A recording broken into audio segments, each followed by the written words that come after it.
Drama baru penundaan pemilu 2024 memanas.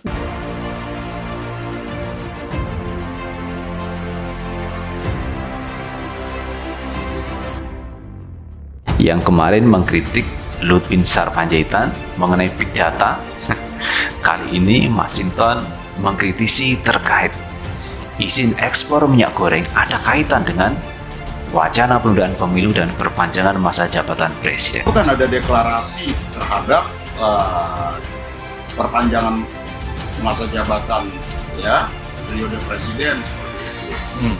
Nah, sebagai alasan apa segala macam, nah itu kan tidak berdiri sendiri.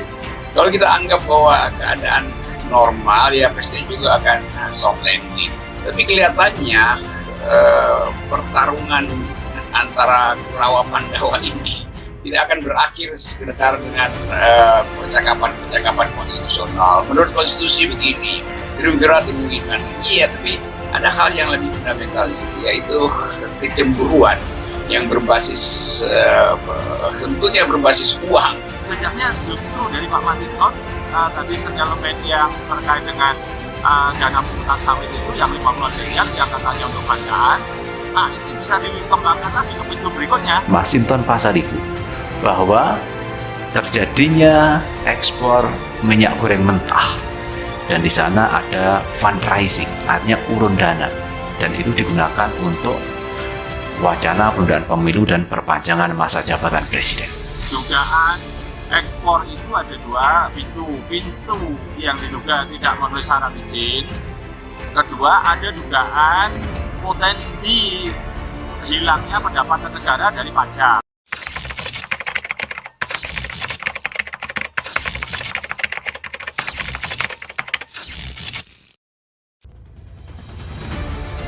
Drama baru penundaan pemilu 2024 memanas. DPR RI bereaksi keras.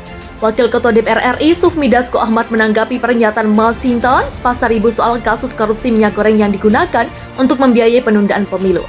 Dasko minta aparat penegak hukum fokus menangani kasus korupsi itu terlebih dahulu. Saya pikir aparat penegak hukum fokus saja di kasus korupsinya, kata Dasko di DPR RI Kamis 28 April 2022.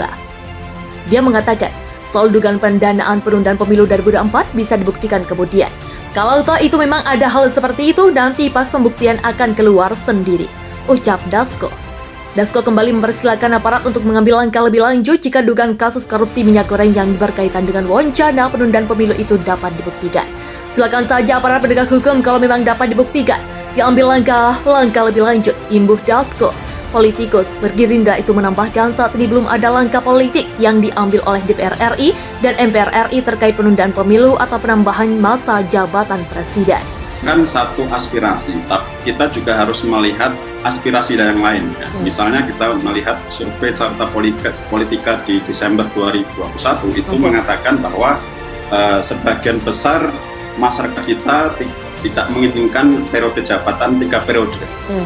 Dan survei indikator juga mengatakan bahwa pemilu itu tetap, mayoritas pemilih kita tetap menginginkan pemilu dilaksanakan di tahun 2024. Artinya itu adalah sebuah aspirasi yang tentu presiden tidak bisa melarang aspirasi itu.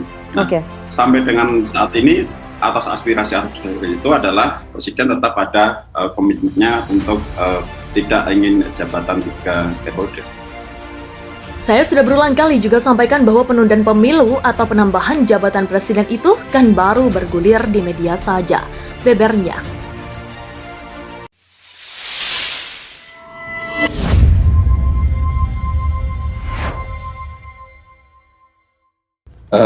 Kalau mau tentu saja orang berhak untuk mau ya, siapapun berhak untuk mau. Tapi kalau kita lihat pada konstruksi ketatanegaraan, jelas di Undang-Undang Dasar mengatakan bahwa masa jabatan itu adalah mengikuti agenda ketatanegaraan yang strict 5 tahun. Itu yang pertama.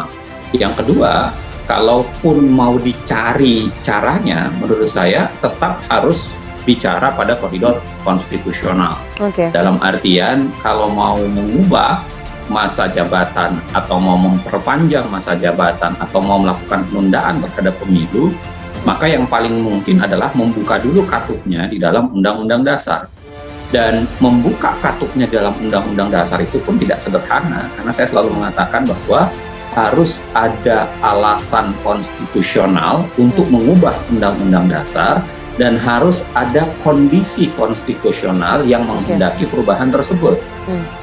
Itu dua hal yang berbeda tentu saja. Tapi pada saat yang sama, menurut saya, misalnya kalau kita bicara soal apa alasan perubahan konstitusi untuk memperpanjang, tentu itu harus alasan konstitusional yang tertera secara langsung ya, atau bisa menjadi alasan yang memang konstitusional dan tidak bisa ditolak. Misalnya begini, kalau bicara dari titik karena dukungan publik, saya pikir hampir tidak ada presiden yang mengalami second period ya, itu tidak mengalami dukungan publik yang tinggi. SBY pun mengalami hal yang sama. Ya, isu soal tiga